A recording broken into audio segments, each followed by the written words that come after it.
Okay, I have to do a follow-up on this lady who makes $250,000 a year combating homelessness, because this story is so much more juicy and corrupt than I had even realized. Let's get into it. Okay, so remember when I said she worked for a nonprofit called LA Family Housing? Well, it turns out she was actually fired from LA Family Housing, according to this lawsuit. Allegedly, she was getting in a little bit of hot water with her boss for starting a consulting business on the side. I checked on LinkedIn, and it looks like she's not running one consulting business. She's actually running two consulting businesses that have to do with housing. Now, of course, she's disputing that's why she was fired. She's claiming that these are the real reasons why she was fired from LA Family Housing. You can pause to read, and this is why she's filing a lawsuit now. Obviously, I'm not privy to exactly what went down, but you can search this lawsuit and read all the details and decide for yourself. But regardless, I wouldn't lose too much sleep worrying about her, because she's now failed upward and is the new chief executive strategist for the Los Angeles Homeless Services Authority. That's right, she is now an official government employee. There she is. Funny enough, the face of this new article from the LA Times reporting that a county audit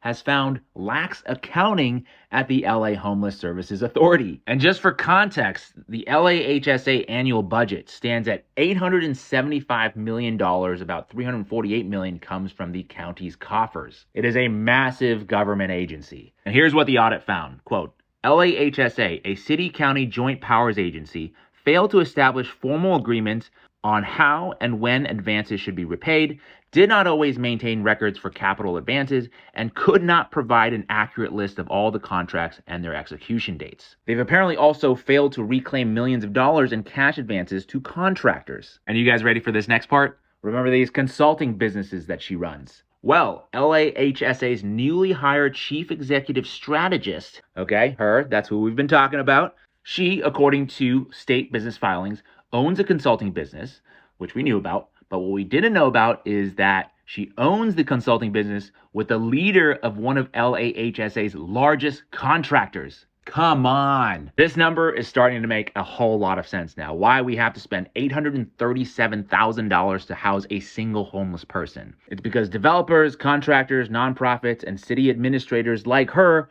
are all in cahoots with one another. I mean, if we just look statewide, $24 billion have been spent on homelessness, with homelessness going up. California, according to the latest statistics, has about 180,000 people who are experiencing homelessness. If we just took the $24 billion and gave it to each homeless person, they would be getting $130,000 each. I'm not saying that I would propose this or if this would be my preferred option, but it is starting to sound like this would be a hell of a lot better idea than what we're doing right now, which I think is just people embezzling hundreds of millions, if not billions of dollars each year. Allegedly.